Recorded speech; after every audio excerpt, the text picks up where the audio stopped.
Diabetes जो है वो होती क्या है और ये कैसे ये कैसे होती है? आज हम बिल्कुल डायबिटीज़ की बेसिस के ऊपर बात करने लगे, क्योंकि हमारे कई सारे 1 साल हो गया ऑलमोस्ट, अब हमने डायबिटीज़ की बेसिक्स पे बात नहीं की। जी बिल्कुल। तो आज मैं इसलिए करना चाहता हूँ कि कुछ नए लोग अंदर शामिल हो जाते हैं डायबिटीज़ के, जो हमारे जो अवेयरनेस ट्रेनिंग प्रोग्राम है, ये जो ट्रेनिंग सेशंस टाइप है या ये फ्री एजुकेशनल सेशंस हैं। जी जी। तो उनको फिर बेसिस का आइडिया हो कि डायबिटीज़ का मतलब क्या है। जी। अच्छा, आप अगर अपने जिस्म पे गौर करें तो हमारा जिस्म 2 तरह के निज़ाम के तहत चल रहा होता है। यानी ये जो आप सुबह उठती हैं और नाश्ता कर लेती हैं और आ जाती हैं अपनी जॉब प्लेस पे, इस दौरान आप नाश्ता करके आपका नाश्ता जो है वो जज़ब हो के आपको एनर्जी दे चुका होता है। हाँ जी। लेकिन इसका आपको नहीं पता होता कि ये कहाँ से क्या हुआ है। ऑटो सिस्टम चल रहा होता है। तो ये जो निज़ाम चल रहा है, यानी दिल की रफ्तार भी चलती रहनी है, आपका जो सांस है वो भी अपने टाइम पे आता रहना है, इनके लिए आपको कोई एफर्ट नहीं करनी पड़ती। जी बिल्कुल। We must be thankful to Allah Taala कि अल्लाह ताला ने ये हमारा निज़ाम ऐसा बनाया हुआ है कि हमें कोई एफर्ट नहीं करनी पड़ती और ये चलता रहता है।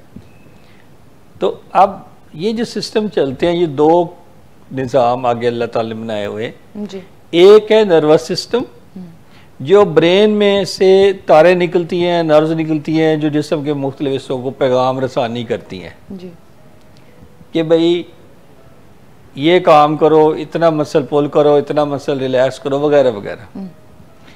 ऑन दी अदर हैंड दूसरा जो सिस्टम है वो है हार्मोन्स का सिस्टम, जिसको हम एंडोक्राइन ग्लैंड्स और एंडोक्राइन हार्मोन्स कहते हैं। जी ठीक है। यानी हार्मोन्स और उनके बनाने वाले जो ऑर्गन्स हैं, जिनको हम गदूद भी कहते हैं, ये ग्लैंड्स कहते हैं, वो वाले। तो ये 3 चीज़ें, ये जो 2 चीज़ें मिलके हार्मोन्स और नर्वस सिस्टम कोऑर्डिनेट होके जिस्म की तवानाई का बायस बनते हैं।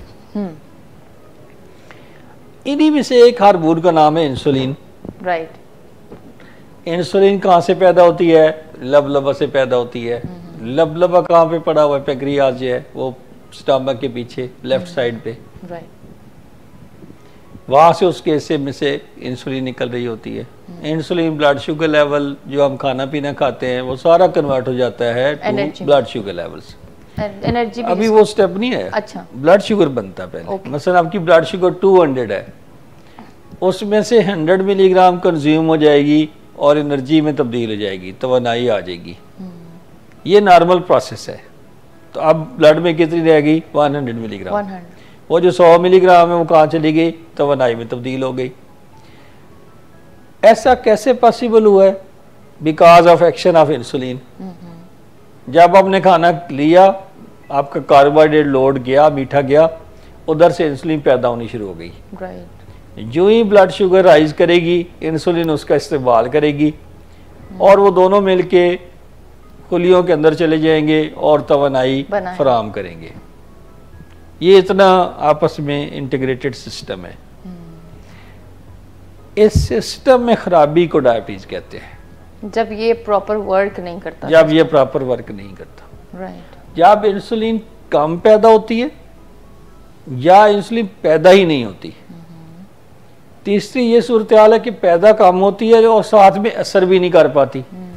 उसके एक्शन में, उसके कामों में, रास्ते में मुज़ाहमत होती है। तो इसको कहते हैं कि टाइप 2 डायबिटीज, जब मुज़ाहमत ज़्यादा होती है। और जब इंसुलिन बिल्कुल नहीं बनती, जिसको हम टाइप 1 डायबिटीज कह देते हैं। तो डायबिटीज इस तरह से डिफरेंशिएट होती है, मेटाबोलाइज नहीं होती वो जब इंसुलिन तवानाई फराहम करने का बायस नहीं बन सकती और ब्लड शुगर बढ़नी शुरू हो जाती है। तो ये डायबिटीज है।